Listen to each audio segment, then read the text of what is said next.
नमस्कार। आशा करता हूँ कि आप सभी लोग बहुत अच्छे होंगे और आप सभी की परीक्षाएं बहुत ही अच्छी जा रही होंगी।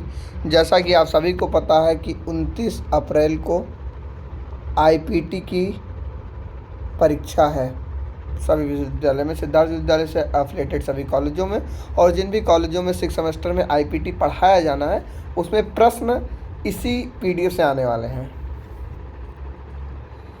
जैसे कि आपने हिस्ट्री में देखा है कि हम लोगों ने अच्छा स्कोर किया, क्योंकि मैंने मैच किया तो 84 क्वेश्चंस आ रहे थे। एक्चुअली किसी ने कमेंट किया था, मैं वो कमेंट इस वीडियो में ऐड कर दूंगा। उस लड़की के 94 आ रहे थे। तो ऐसे ऐसे कमेंट थे और अच्छा हुआ तो उसी के हिसाब से हमने ये पेपर भी एनालिसिस किया, कई सारे पीवाईक्यू एनालिसिस किया, सिलेबस एनालिसिस किया और फिर एक पीडीएफ तैयार किया जिसमें 100 से 150 क्वेश्चन है। उसके बाद हम आपको नेक्स्ट वीडियो में पीवाईक्यू भी कराने वाले हैं। अगर आप लोग को ये पीडीएफ चाहिए तो आप लोग डायरेक्ट मेरे नंबर पे मैसेज कर सकते हैं। मैं नंबर यहाँ नोट कर दे रहा हूँ, आप उस पर मैसेज करिएगा, आपको पीडीएफ मिल जाएगा। आप पीडीएफ 8400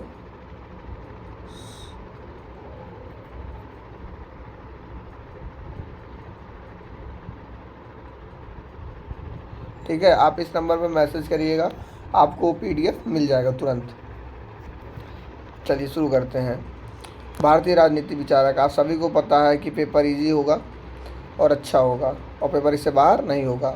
चलिए, राजा राम मोहन रॉय का जन्म कब हुआ था? तो राजा राम मोहन रॉय का जन्म 1772 में बंगाल के राधानगर में हुआ था। राजा राम मोहन रॉय ने 1828 में ब्रह्म समाज की स्थापना की थी। ठीक है, राजा राम मोहन रॉय को भारतीय पुनर्जागरण का अग्रदूत कहा जाता है। राजा राम मोहन रॉय की प्रसिद्ध पुस्तक का नाम तुहफत उल मोहनुद्दीन है। ठीक है, मतलब इसका हिंदी भी लिखा है, एक ईश्वरवादियों को उपहार। चलिए अगला है, राजा राम मोहन रॉय ने 1821 में बंगाली साप्ताहिक जो पत्रिका थी संवाद कौमुदी उसको उन्होंने निकाला, शुरू किया। फारसी अखबार मिरातुल अखबार के संस्थापक राजा राम मोहन रॉय थे। राजा राम मोहन रॉय ने लॉर्ड विलियम बेंटिंक के सहयोग से 1829 में सती प्रथा को प्रतिबंधित करवाया, बैन कराया। ठीक है, राजा राम मोहन रॉय ने मूर्ति पूजा का विरोध किया और उपनिषदों के संदेशों का प्रचार किया। राजा राम मोहन रॉय को राजा की उपाधि मुगल सम्राट अकबर द्वितीय ने दी थी, और क्यों दी थी? अपनी पेंशन बढ़वाने के लिए। राजा राम मोहन रॉय की मृत्यु जो है 1833 में इंग्लैंड के ब्रिस्टल शहर में हुई। ध्यान रखिएगा, महादेव गोविंद रनाडे, या फिर इनको ये जज थे तो इनको जस्टिस महादेव गोविंद रनाडे का जन्म 1842 में नासिक के महाराष्ट्र में जो है वो नासिक में हुआ था। ठीक है नासिक के महाराष्ट्र में, महाराष्ट्र के नासिक में। एम जी रनाडे ने 1867 में प्रार्थना समाज को वैचारिक दिशा प्रदान की। और प्रार्थना समाज की स्थापना किसने की थी? आत्मारंग पांडुरंग ने। ठीक है, एम जी रनाडे की मुख्य रचना एसेज ऑन इंडियन इकोनॉमिक्स है। Essays on Indian economics. The rise of the Maratha power पुस्तक एम जी रनाडे ने लिखी है। ध्यान रखिएगा आप लोग।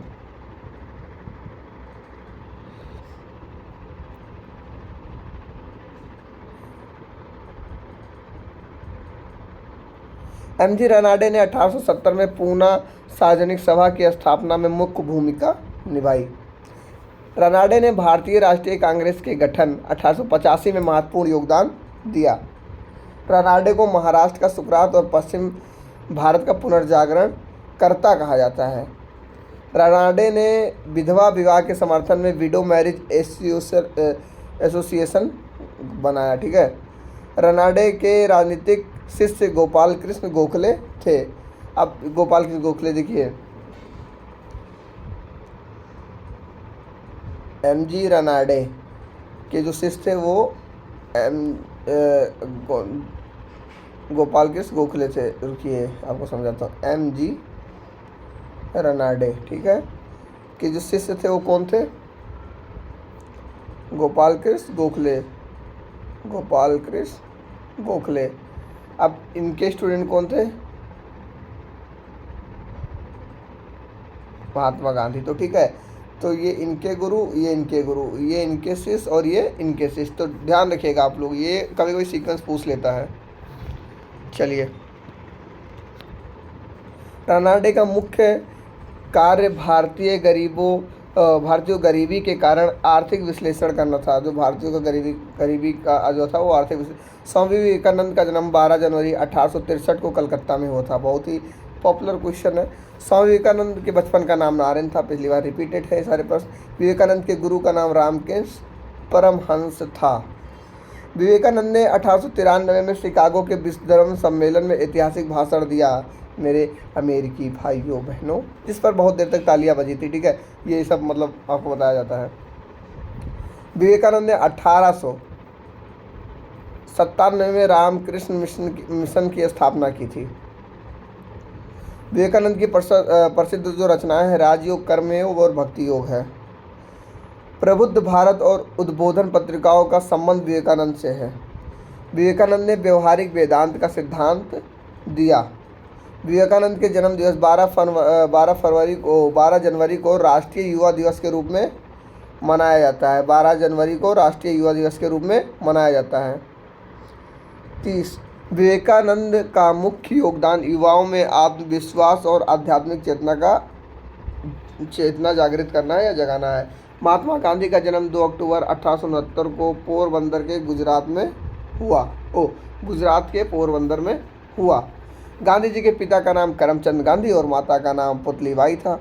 गांधी जी की आत्मकथा का नाम सत्य के साथ मेरे प्रयोग, माई एक्सपेरिमेंट विथ ट्रूथ है।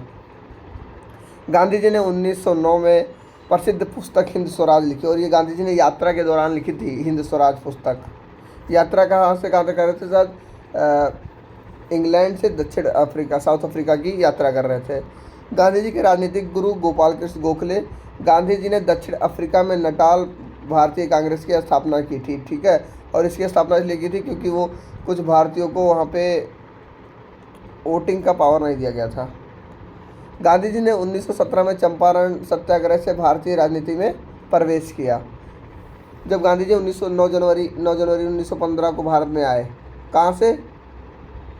साउथ अफ्रीका से। ठीक है, तो उनको गोपाल कृष्ण गोखले ने क्या कह दिया आगे जाए, गांधी जी आपको 1 साल अपने मुंह को बंद रखना है और कान को खुला रखना है। तो गांधी जी ने पहली बार कब एक असेंबली में पहली बार कब भाग लिया था? तो वो बीएचयू के स्थापना में क्या नाम 1916 में। बीएचयू की स्थापना कब हुई? 1916 में। ठीक है, ध्यान रखिएगा।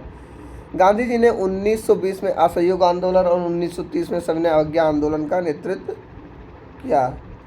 ठीक है, गांधी जी ने 1920 में असहयोग आंदोलन और 1930 में सविनय अवज्ञा आंदोलन का नेतृत्व किया। गांधी जी का ट्रस्टीशिप न्यास सिद्धांत के आर्थिक समानता पर आधारित था। ठीक है, गांधी जी ने हरिजन और यंग इंडिया समाचार पत्रों का संपादन किया। गांधी जी का मुख्य कार्य सत्य और अहिंसा को राजनीतिक हथियार बनाना था। जवाहरलाल नेहरू का जन्म 14 नवंबर 1889 को इलाहाबाद में हुआ था। ध्यान रखिएगा। नेहरू जी के पिताजी का नाम मोतीलाल नेहरू था। नेहरू की प्रसिद्ध रचना डिस्कवरी ऑफ इंडिया, भारत की खोज है। ग्लिम्प्सेस ऑफ वर्ल्ड हिस्ट्री, विश्व के इतिहास की झलक, नेहरू की महत्वपूर्ण रचना है। नेहरू स्वतंत्र भारत के प्रथम प्रधानमंत्री बने। नेहरू ने अंतर्राष्ट्रीय स्तर पर पंचशील सिद्धांतों का प्रतिपादन किया। नेहरू ने गुटनिरपेक्ष आंदोलन का, नेहरू जी को गुटनिरपेक्ष आंदोलन का जो है वो जनक माना जाता है।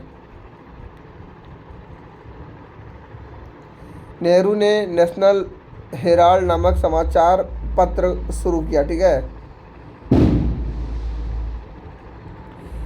नेहरू का मुख्य योगदान भारत में लोकतांत्रिक समाजवाद और धर्मनिरपेक्षता की नींव रखना था।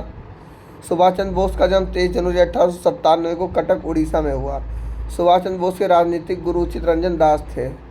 सुभाष चंद्र बोस की आत्मकथा पुस्तक का नाम द इंडियन स्ट्रगल है। ठीक है, ध्यान रखिएगा। सारे क्वेश्चन जिसमें भाई इतने इंपॉर्टेंट है कि आपने इसको अगर कर लिया तो गारंटी लेता हूँ कि आपके पेपर में अच्छे नंबर आने से कोई नहीं रोक सकता है। ठीक है,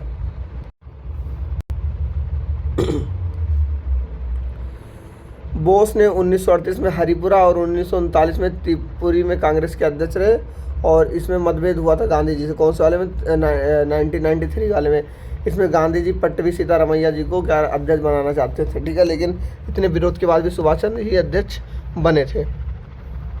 सुभाष चंद्र बोस ने 1939 में फॉरवर्ड ब्लॉक नामक पार्टी बनाई। इसके बाद इनका अनबन हो गया, वे चले गए। इन्होंने कहा कि अब कांग्रेस में मैं काम नहीं करूँगा, तो फॉरवर्ड ब्लॉक नामक इन्होंने पार्टी बनाई। बोस ने सिंगापुर में आज़ाद हिंद फौज INA का पुनर्गठन किया। सुभाष चंद्र बोस ने जय हिंद और दिल्ली चलो का नारा दिया। बोस ने नारा दिया, तुम मुझे खून दो मैं तुम्हें आज़ादी दूंगा। सुभाष चंद्र बोस को नेताजी की उपाधि जर्मनी में दी गई थी।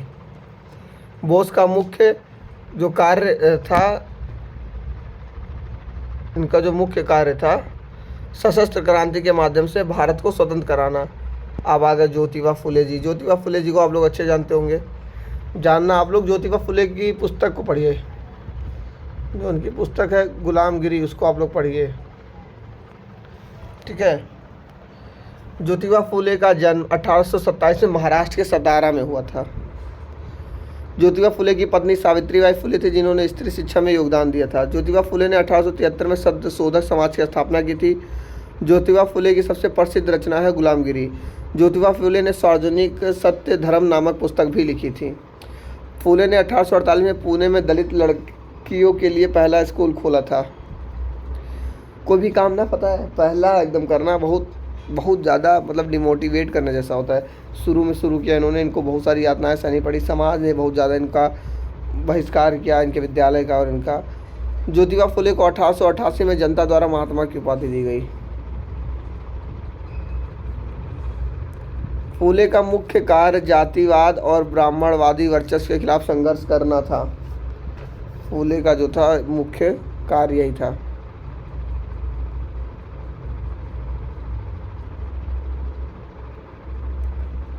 ज्योतिबा फुले ने दीनबंधु समाचार पत्र के माध्यम से किसानों की आवाज़ उठाई।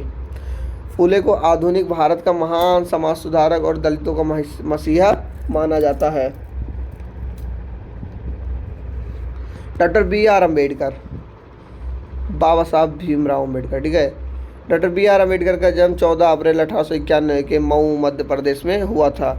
अम्बेडकर के पिता का नाम रामजी मालोजी सकपाल था। अम्बेडकर की प्रसिद्ध रचना एनिहिलेशन ऑफ कास्ट, जाति का विनाश, ठीक है, द बुद्धा एंड हिज धम्म, अम्बेडकर द्वारा रचित एक महान ग्रंथ है। अम्बेडकर ने 1924 में बहिष्कृत हितकरणी सभा का गठन किया। अम्बेडकर ने महार सत्याग्रह का नेतृत्व किया। महार है, ये महार लिख गया है, ये महार है, मैं इस PDF को सही करा दूंगा, महार है, ठीक है।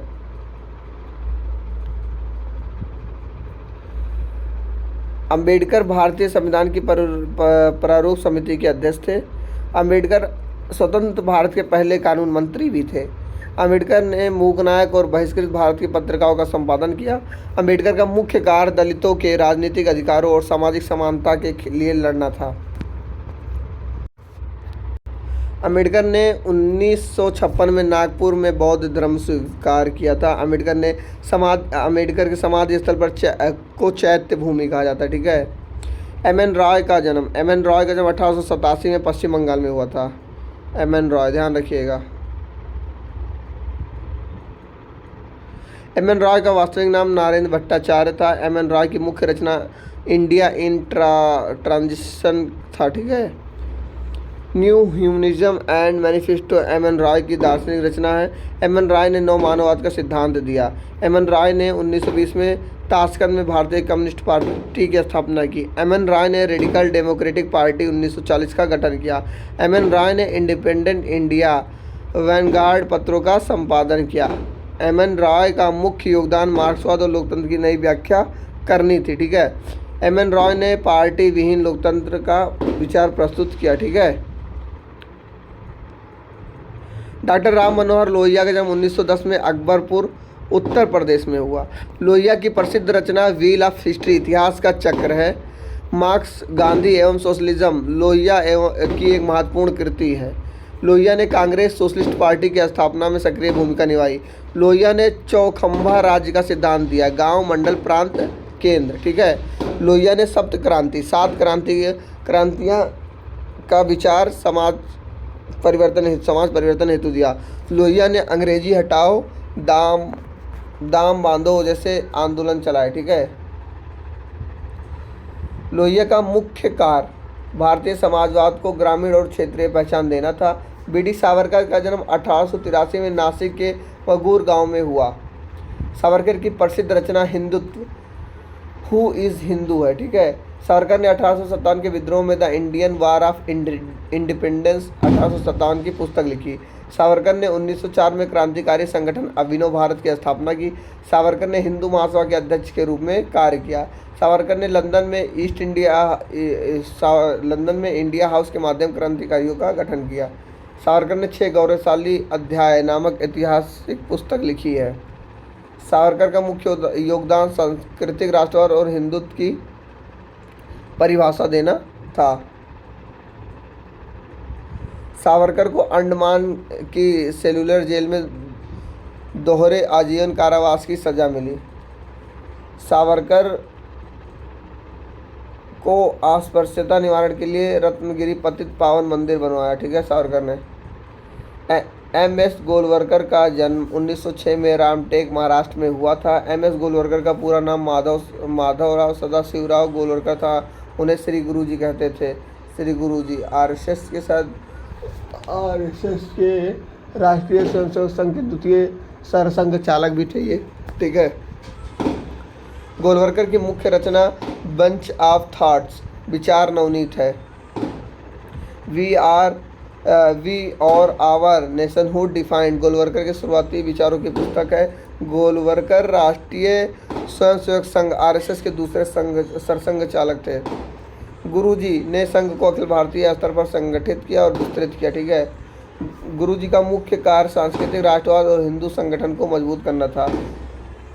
गोलवलकर ने एक राष्ट्र एक संस्कृति के विचार पर बल दिया। गोलवलकर ने समाज को विराट पुरुष के रूप में कल्पित किया। गोलवलकर का निधन 1973 में हुआ। पंडित दीनदयाल उपाध्याय का जन्म 1916 में मथुरा के चंद्रभान गांव में हुआ था। ठीक है। दीनदयाल उपाध्याय की प्रसिद्ध रचना एकात्म मानववाद है। राष्ट्रीय जीवन की दिशा और सिद्धांत और नीति उपाध्याय की अनुकृति है। दीनदयाल उपाध्याय ने भारतीय जनसंघ के अध्यक्ष के रूप में कार्य किया।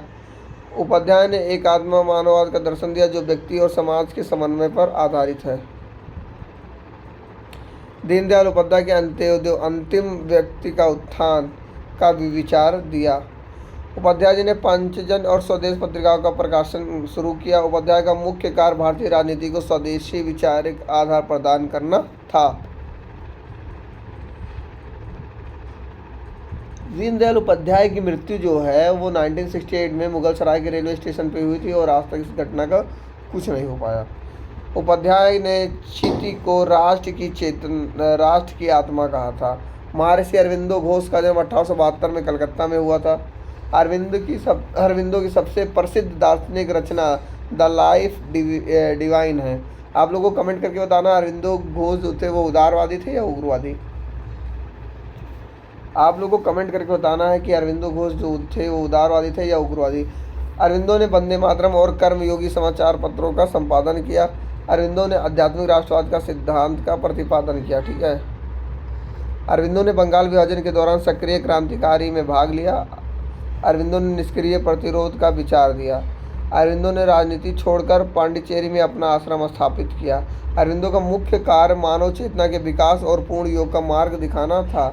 अरविंदो ने ह्यूमन साइकिल मानव चक्र पुस्तक के विकास की व्याख्या की। रविंद्रनाथ टैगोर का जन्म 7 मई 1861 में कलकत्ता के जोरासाको में हुआ था। टैगोर को गुरुदेव के नाम से जाना जाता है। टैगोर की महान रचना गीतांजलि है जिसके लिए उन्हें 1913 में नोबेल पुरस्कार मिला। गोरा और घर बाहर टैगोर की प्रसिद्ध उपन्यास है। टैगोर ने 1921 में विश्व भारती विश्वविद्यालय शांति निकेतन की स्थापना की। टैगोर ने राष्ट्रगान जनगण मन और बांग्लादेश का गान आमार सोनार बंगाल लिखा। आमार सोनार बंगाल उन्होंने बंगाल विभाजन के समय लिखा था। ठीक है। अब आपको बताना कि बंगाल विभाजन कब हुआ था। टैगोर ने उग्रवाद की आलोचना की और अंतर्राष्ट्रीय एकतावाद का समर्थन किया। टैगोर ने साधना और नेशनलिज्म जैसी विचारपरक पुस्तकें लिखी हैं। टैगोर का मुख्य योगदान शिक्षा, साहित्य और वैश्विक शांति के क्षेत्र में था। टैगोर ने जलियांवाला बाग हत्याकांड के विरोध में नाइटहुड की उपाधि वापस कर दी। राजा राम मोहन रॉय ने 1815 में आत्मीय सभा की स्थापना की। राजा राम मोहन रॉय वेदांत कॉलेज की स्थापना 1825 में की। राजा राम मोहन रॉय ने हिंदू धर्म में एकेश्वरवाद का प्रचार किया। रनाडे ने भारतीय राष्ट्रीय सामाजिक सम्मेलन सोशल कॉन्फ्रेंस की शुरुआत की। रनाडे ने कृषि पुनर्गठन और भूमि सुधारों पर बल दिया। रनाडे ने औद्योगिक विकास के लिए स्वदेशी का आह्वान किया। विवेकानंद ने युवाओं को शक्ति और साहस का संदेश दिया। विवेकानंद ने दरिद्र नारायण की सेवा को ही असली धर्म बताया। विवेकानंद का एक कथन है कि मैं उस अज्ञानी पुरुष की पूजा करता हूँ हरि की पूजा करता हूँ जिसे अज्ञानी लोग मनुष्य कहते हैं। नर ही नारायण है। विवेकानंद ने वेदांत को अंधविश्वास से मुक्त कर तार्किक बनाया। गांधी जी का अपरिग्रह सिद्धांत अनावश्यक धन संग्रह के विरुद्ध है। गांधी जी ने अहिंसा को वीरों का आभूषण माना। गांधी जी के अनुसार रामराज्य का अर्थ नैतिक शासन है। नेहरू ने भारत में मिश्रित अर्थव्यवस्था का मॉडल लागू किया। नेहरू ने योजना आयोग के माध्यम से पंचवर्षीय योजना की शुरुआत की। नेहरू ने विज्ञान और तकनीक के लिए IIT और CSIR जैसी संस्थाएं बनाई। सुभाष चंद्र बोस ने आज़ाद हिंद रेडियो की स्थापना जर्मनी में की थी। सुभाष चंद्र बोस ने तुम मुझे खून दो मैं तुम्हें आज़ादी दूंगा का नारा दिया। सुभाष चंद्र बोस ने अंडमान द्वीप का नाम शहीद और निकोबार रखा था। अंडमान द्वीप का नाम शहीद और निकोबार का नाम स्वराज रखा था। ज्योतिबा फुले ने किसानों को साहूकार के शोषण से बचाने के लिए आंदोलन किया था। फुले ने विधवाओं के बच्चों के लिए बाल हत्या प्रतिबंधक गृह खोला था।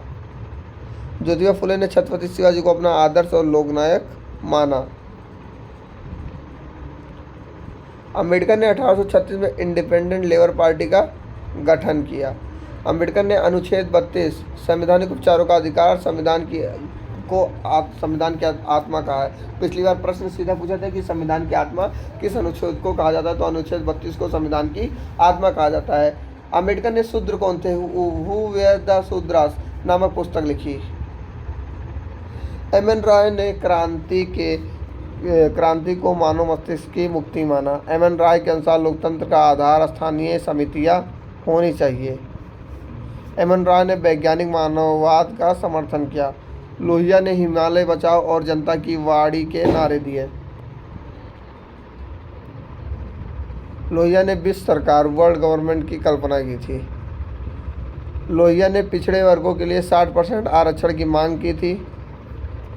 सावरकर ने रत्नागिरी में अस्पृश्यता निवारण हेतु सामूहिक भोज आयोजित किए। सावरकर के अनुसार हिंदू वह है जो सिंधु नदी से समुद्र तक की भूमि को प्यार करता है। सावरकर ने हिंदू पदपातशाही में मराठा शासन के आदर्शों का वर्णन किया।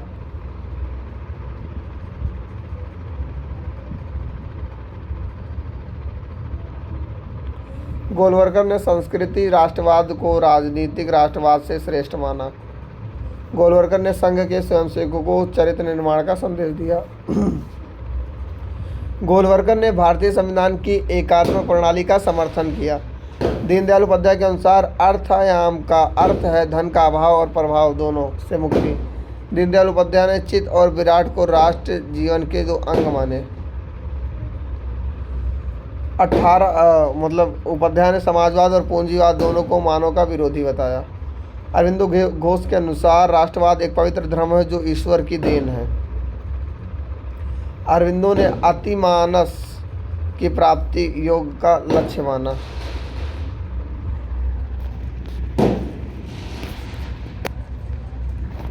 अरविंदो ने साधना के माध्यम से मनुष्य को देवत्व प्राप्त करने का आह्वान किया। टैगोर ने कला को मनुष्य की सर्वोच्च अभिव्यक्ति मानी। टैगोर के अनुसार शिक्षा का उद्देश्य प्रकृति के साथ सामंजस्य स्थापित करना है। टैगोर ने अपनी रचनाओं के माध्यम से वैश्विक भाईचारे का संदेश दिया। राजा राम मोहन रॉय ने प्रेस की स्वतंत्रता के लिए कड़ी लड़ाई लड़ी। एम.जी. रानाडे ने डेक्कन सभा की स्थापना की। विवेकानंद ने न्यूयॉर्क में वेदांत सोसाइटी की नींव रखी। गांधी जी ने असहयोग को बुराई के साथ सहयोग करने का माध्यम बनाया।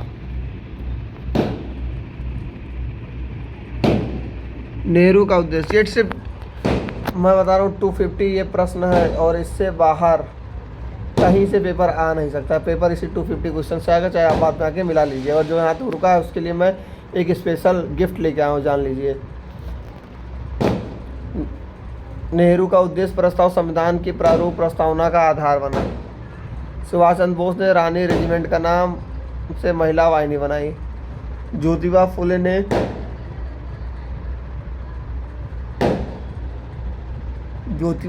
ने सार्वजनिक सत्य, धर्म से समानता और भाईचारे पर जोर दिया।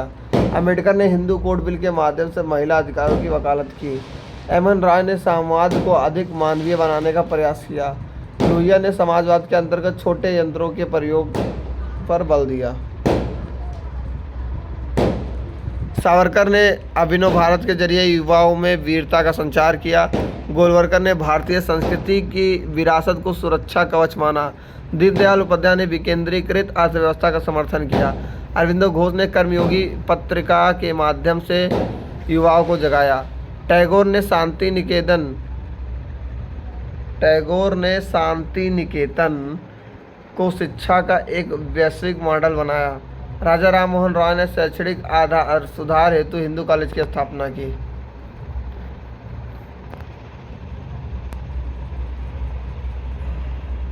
रानाडे ने सामाजिक बुराइयों को आर्थिक पिछड़ेपन का कारण माना। विवेकानंद ने शिक्षा को चरित्र निर्माण की प्रतिक्रिया बताया। गांधी जी ने नई तालीम, बुनियादी शिक्षा का विचार दिया। नेहरू ने वैज्ञानिक दृष्टिकोण के विकास को जरूरी माना। सुभाष चंद्र बोस ने आज़ाद हिंद बैंक और करेंसी भी जारी की।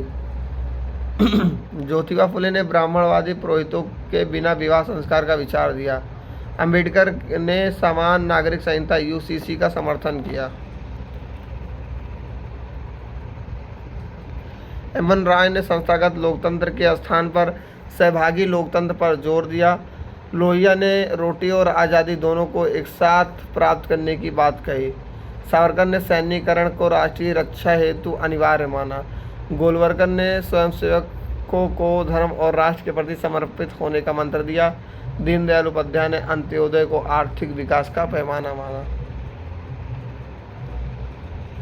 अरविंदो घोष के अनुसार स्वतंत्रता आत्मा की प्यास है। टैगोर ने अपनी कविताओं के जरिए मनुष्य के भीतर को ईश्वर को जगाया। राजा राम मोहन रॉय ने बहुदेववाद का खंडन किया, एक शुरुआत पर बल दिया। रानाडे ने कहा कि सुधार भीतर से होना चाहिए, बाहर से नहीं। विवेकानंद ने आत्मनिर्भर भारत को राष्ट्रीय शक्ति माना। गांधी जी ने खादी को आर्थिक स्वतंत्रता का प्रतीक बनाया। नेहरू ने धर्मनिरपेक्षता को भारत की अखंडता की चाबी माना। सुभाष चंद्र बोस ने सम्राट विक्रमादित्य को भारत का महान शासक माना। फूले ने अछूतों के लिए अपने घर का पानी का टैंक खोल दिया। अम्बेडकर ने शिक्षित बनो, संगठित रहो, संघर्ष करो का सूत्र दिया। एम.एन. रॉय ने मानव को ही पूर्ण ब्रह्मांड का केंद्र माना। लोहिया ने जनता को सत्ता का असली स्वामी माना। सावरकर ने जाति भेद मिटाने हेतु रत्नगिरी में सामूहिक भोज कराए। बहुत इंपॉर्टेंट क्वेश्चन है सावरकर वाला। गोलवलकर ने एकता के लिए संस्कृति समन्वय को आवश्यक माना। दीनदयाल उपाध्याय ने अर्थायाम को आर्थिक लोकतंत्र का आधार बताया। अरविंदो ने दिव्य चेतना की प्राप्ति को जीवन का उद्देश्य बताया। टैगोर ने मानवतावाद को भौगोलिक सीमाओं के ऊपर माना। राजा राम मोहन रॉय की समाधि पर अरबी फारसी में भी लेख लिखे हैं। रानाडे ने भारतीय राष्ट्रीय सामाजिक सम्मेलन के माध्यम से बाल विवाह का विरोध किया। विवेकानंद ने धर्म को, सेवा और करुणा को मार्ग बताया। गांधी जी के अनुसार अहिंसा का मार्ग कायरता नहीं, वीरता है। नेहरू ने भाखड़ा नागल बांध जैसे बांधों का आधुनिक भारतों का मंदिर कहा। सुभाष चंद्र बोस ने शहीद और स्वराज दो दीपों का नामांकन रखा। ज्योतिबा फुले ने तर्क और बुद्धि को समाज सुधार का आधार माना। अम्बेडकर ने संविधान को दलितों और पिछड़ों का रक्षा कवच माना। लोहिया ने समाजवाद के विकेंद्रीकरण के लिए अनिवार्य शर्त माना। दीनदयाल उपाध्याय का एकमात्र मानवतावाद के पश्चिम के भौतिकवाद के पीछे भीतर उतरा। दीनदयाल उपाध्याय का एकात्म मानववाद पश्चिम के भौतिकवाद का भारतीय उत्तर है। आपके लिए गिफ्ट ये है कि अब हम लोग PYQ करेंगे, लेकिन आज इस वीडियो में नहीं। अगर इस वीडियो पे PYQ के लगातार 10 से 12 कमेंट आ जाते हैं तो मैं 100% कहता हूँ कि मैं ये PYQ भी सॉल्व कराऊंगा, इसका भी PDF दूंगा। और ये PYQ बहुत ज़्यादा अनिवार्य, ध्यान रखिएगा। तब तक के लिए जय हिंद, जय भारत।